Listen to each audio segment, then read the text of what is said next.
Hello viewers, so next it's on to the presentation for F1 2011. It was hosted by David Croft of Radio 5 Live, and let's just take a little look at it now. So we've got the presentation here. Michael Eddy, what did he say on the sign there? Richard Eddy there, Director of Communications for Codemasters, comes on stage, talks a little bit about Codemasters, a bit about the game, the work behind it. Our very first F1 game for HD consoles and PC. Presentation, are we all okay? Yeah. So moving on there British quickly Grand Prix to starts here right now for this weekend. And the first thing I've got to do, because I'm under orders, is take a photo of you lovely people that I can tweet, right? So on the count of three, I want you all to shout F1 2011, and we'll get the best Twitter picture of the day so far. So 1, 2, 3! F1 2011! That's rubbish. Look, I know they've turned the games off and you can't play the games for a while, but can we do that again, please? Because I kind of want happy people, because it's the best weekend of the year coming up, and it does start now on this Wednesday. So, 1, 2, 3!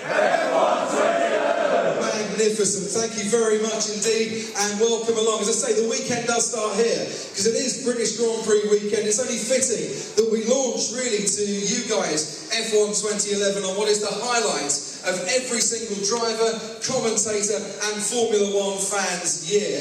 And you can really thank your lucky stars we're not hosting this event down at Silverstone tonight, because I've just had it from the track. It is absolutely chucking it down with rain in Northamptonshire at the moment. So are we excited about rain for the British Grand Prix? Yeah. We bloody well should be, because it's the only way we're going to stop Sebastian Vettel claiming it this year. I know that we've got rid of off-throttle blown diffusers. I know Mark Webber won last year, but quite frankly, unless it absolutely hoses down, chances are it's going to be a Sebastian Vettel weekend. Put your hands up if you think Vettel's going to win. Okay, a few of you. Put your hands up if you think Jenson Button's going to win. Yeah! Never been on the podium before at Silverstone. It might happen for the first time ever. It'd be really funny if he does win though, because Prince Harry apparently is presenting the trophy for the winning driver. I just want to be party to the conversation on the podium, where Prince Harry hands over the trophy to Jenson Button, and Jenson Button says, well, thank you very much, Your Highness. How's it going with Florence then? Because Prince Harry at the moment is going out with Jenson Button's old girlfriend. They can share a few romantic, notes and compare their machismo up on the podium. That could be fun. Who thinks Mark Webber, not bad for a number 2, could win this weekend? Okay. I'll tell him that when I see him tomorrow. Who thinks Lewis Hamilton might win this weekend? Hang on a minute. Oh yeah, his brother is putting his hand up. Hold on, Nicholas Hamilton here with us today, ladies and gentlemen. And Nick's going to have a go at the game later. Be warned, he's not bad. He even beat Lewis on F1 2010 last year when the BBC did the feature with the boys out at Spa. And a lucky selection of you can all take part in a race that involves Nick and involves some of the guys from Codemasters, involves me, and I'm absolutely bursting to crash into as many cars in the first corner as possible, and involves Anthony Davidson as well. Our tame Formula One driver is here this weekend, ladies and gentlemen. A round of applause for Anthony Davidson, still in the back.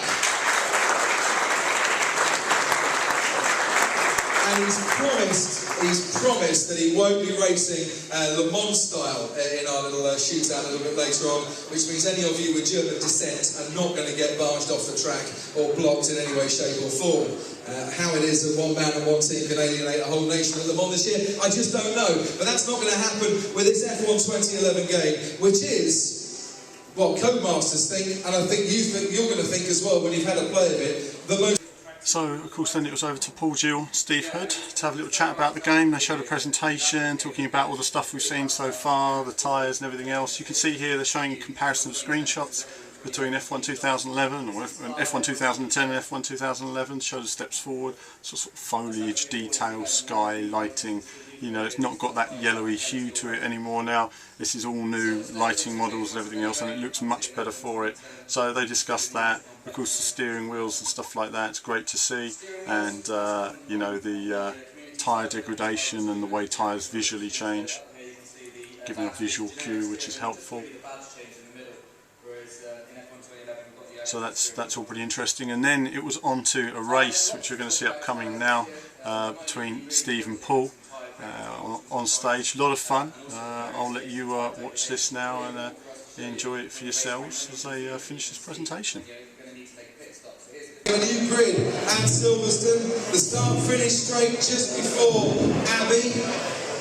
And I tell you what, it's not a bad first corner, but turn 3 into the loop's going to test out our boys here to the max. 3 lights, 4 lights, and now 5. And when they go out, we go racing. Decent start from the man on pole here, Steve, in the Lotus Renault.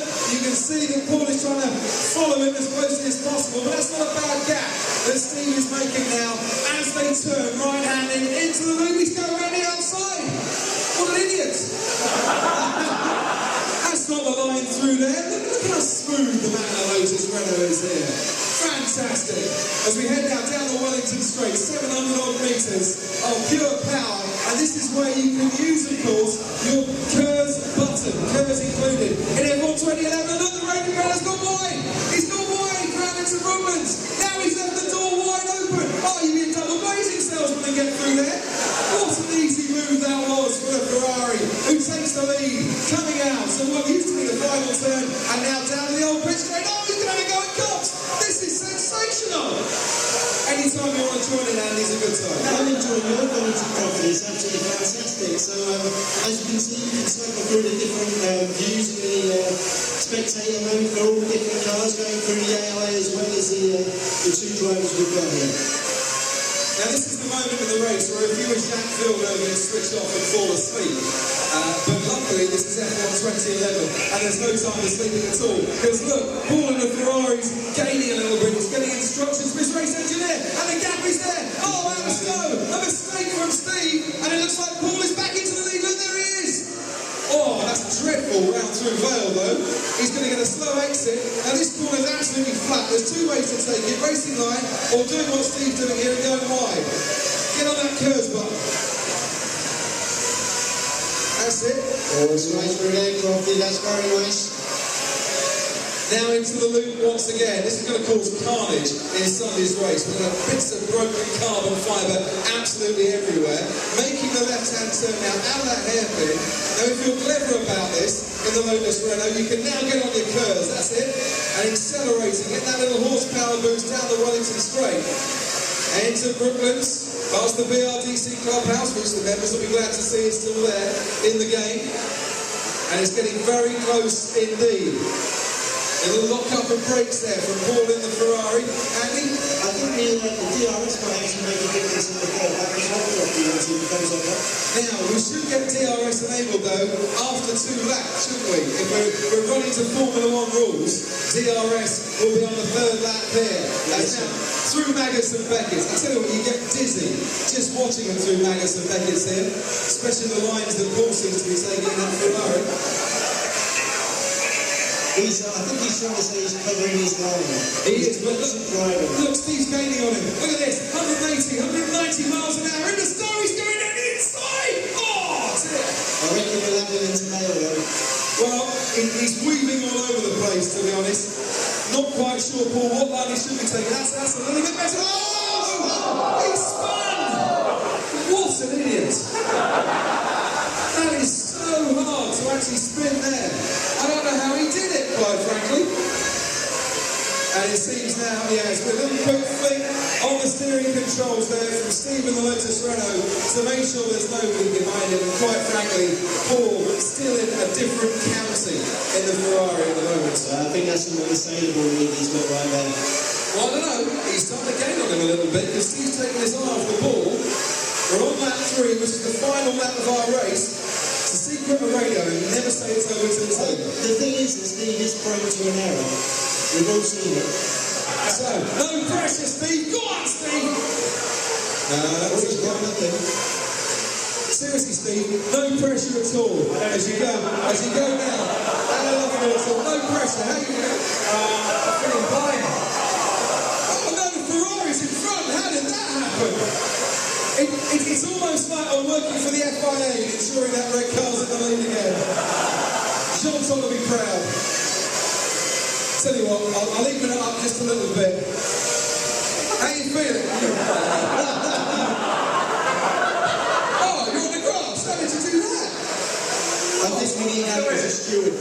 man. Yeah, well, Nigel Mansell's a steward. Thank your lucky stars he's not standing in front of your face. And Well, it's made it close though. you've got a warning there for cutting the corner. And the Lotus Renault's back out of the lead again. Now, this is a fight to the finish. The door's open again. He's out of the grass, going in the vale. Lotus Renault's on the inside, Ferrari on the outside. Who's going to get to the corner first? Just crash into it, for heaven's sake. Oh, he's forced it wide. He's trying to stay on the track. This is going to be so tight as they come up to the line. The closest finish in F1 2011 history. And by 1/10 of a second. Fantastic stuff, guys. Let's hear it for Stephen the Lotus Renault and Paul the Ferrari. Well done, mate. Fantastic. Steve, you may take a bow. Excellent. Good racing. Good Andy racing. Gray, thank you very much indeed. It was a pleasure. That'll come in F1 2012. The steward's office on that one. No, thank you, Andy, for being a fine co-commentator and keeping Anthony Davidson in a job for another few years. His job is safe.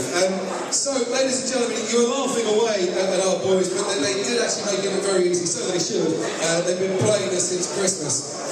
You're going to get your chance to play it in a little bit as well.